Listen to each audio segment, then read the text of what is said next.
ভাবুন একবার, একজন মানুষ যিনি নিজের চোখে দেখলেন তার প্রিয় চাচাকে নির্মমভাবে হত্যা করা হয়েছে, তার দেহ বিকৃত করা হয়েছে, বছরের পর বছর কষ্ট বুকের ভেতর জমে আছে। তারপর একদিন তিনি ক্ষমতার শীর্ষে পৌঁছালেন, সব কিছু তার নিয়ন্ত্রণে। এটাই সেই মুহূর্ত যেখানে একজন মানুষ প্রতিশোধ নেয়। কিন্তু তিনি কি করলেন জানেন? তিনি বললেন, আজ কারোর উপর প্রতিশোধ নেই, তোমরা সবাই মুক্ত। এমন ক্ষমা, এমন দয়া, এমন মহান চরিত্র একজন মানুষকে বাধ্য করেছিল বলতে, এমন মানুষ কখনো মিথ্যাবাদী হতে পারে না। আর সেই মানুষই একসময় ইসলামকে সবচেয়ে বেশি ঘৃণা করতেন। আসসালামু আলাইকুম ওয়া রাহমাতুল্লাহ। প্রিয় দর্শক, আজ আমি আপনাদের সামনে তুলে ধরব একজন ইসলাম বিরোধী মানুষ থেকে একজন দৃঢ় মুসলিম হয়ে ওঠার অবিশ্বাস্য বাস্তব গল্প। একসময় তিনি বিশ্বাস করতেন ইসলাম একটি মিথ্যা ধর্ম, একটি বিচক্ষণ মতবাদ। তিনি বলতেন কোরআন একটি বিষাক্ত গ্রন্থ। তিনি চেয়েছিলেন মানুষকে ইসলাম থেকে দূরে রাখতে এবং সেই উদ্দেশ্যেই লিখতে বসেছিলেন ইসলাম বিরোধী একটি বই। কিন্তু তিনি জানতেন না এই বই তার অন্তরকে বদলে দেবে। 1979 সালে নেদারল্যান্ডসের অ্যামস্টারডামে জন্ম তার। একটি ধর্মপ্রাণ প্রোটেস্ট্যান্ট খ্রিস্টান পরিবারে তার বেড়ে ওঠা। শৈশব থেকেই গির্জা, বাইবেল, প্রার্থনা সবকিছুই ছিল তার জীবনের অংশ। তিনি বিশ্বাস করতেন একজন সৃষ্টিকর্তা আছেন, জান্নাত জাহান্নাম আছে, কিন্তু একই সাথে বিশ্বাস করতেন যীশু খ্রিস্টই ঈশ্বরের পুত্র। কিন্তু বয়স বাড়ার সাথে সাথে তার মনে প্রশ্ন জাগতে শুরু করে। ত্রিত্ববাদ তার কাছে জটিল মনে হতে থাকে। তিনি অনেকের কাছে উত্তর খুঁজেছেন, কিন্তু সন্তোষজনক উত্তর পাননি।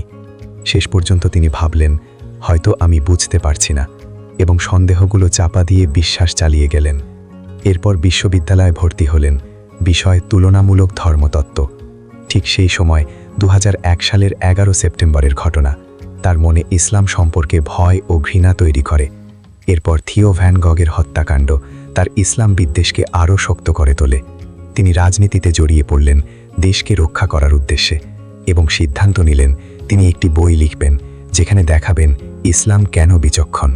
কিন্তু বই লিখতে গিয়ে শুরু হলো তার পরিবর্তন। তিনি ইসলাম ও খ্রিস্ট ধর্ম তুলনা করতে শুরু করলেন। তাওহীদ, এক আল্লাহর ধারণা তার কাছে অত্যন্ত পরিষ্কার ও যৌক্তিক মনে হলো। তিনি আবার বাইবেল পড়লেন, দেখলেন সেখানেও এক ঈশ্বরের কথা বলা হচ্ছে। এরপর তিনি মুসলিম আলেমদের সাথে যোগাযোগ করলেন, প্রশ্ন করলেন, উত্তর পেলেন, এবং একটি গুরুত্বপূর্ণ উপদেশ, সত্য জানতে হলে সঠিক উৎস থেকে জানো।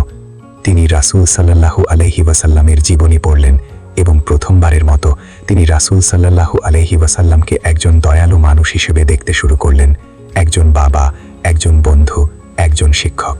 তারপর আবার ফিরে এলো সেই ঘটনা যা আপনি শুরুতে শুনেছেন, হিন্দ বিনতে উতবার ঘটনা।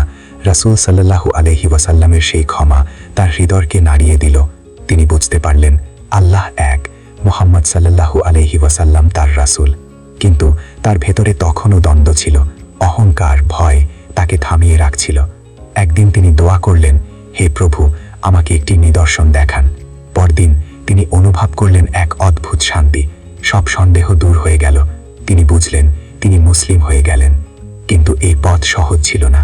পরিবার কেঁদেছে, বন্ধুরা দূরে সরে গেছে, তিনি 2000-এরও বেশি হত্যার হুমকি পেয়েছেন, চাকরি হারিয়েছেন। তবুও তিনি অটল ছিলেন। আজ তিনি বলেন, আমি একসময় বলতাম ইসলাম মিথ্যা। আজ আমি জানি সেটাই ছিল আমার সবচেয়ে বড় ভুল। ইসলামকে বুঝতে চাইলে রাসূল সাল্লাল্লাহু আলাইহি ওয়াসাল্লামের জীবন দেখুন। তিনি আরও বলেন, আমি এখনও পরিপূর্ণ মুসলিম নই, কিন্তু আমি চেষ্টা করছি, কারণ ইসলাম আমাকে দিয়েছে একটি শান্ত হৃদয়, একটি সঠিক পথ। প্রিয় দর্শক, সত্যকে খুঁজতে হলে আপনাকেও খোলা মন নিয়ে এগোতে হবে। হয়তো আপনার জীবনেও সেই পরিবর্তন অপেক্ষা করছে। আল্লাহ আমাদের সবাইকে সত্য বুঝার তৌফিক দান করুন। আমিন।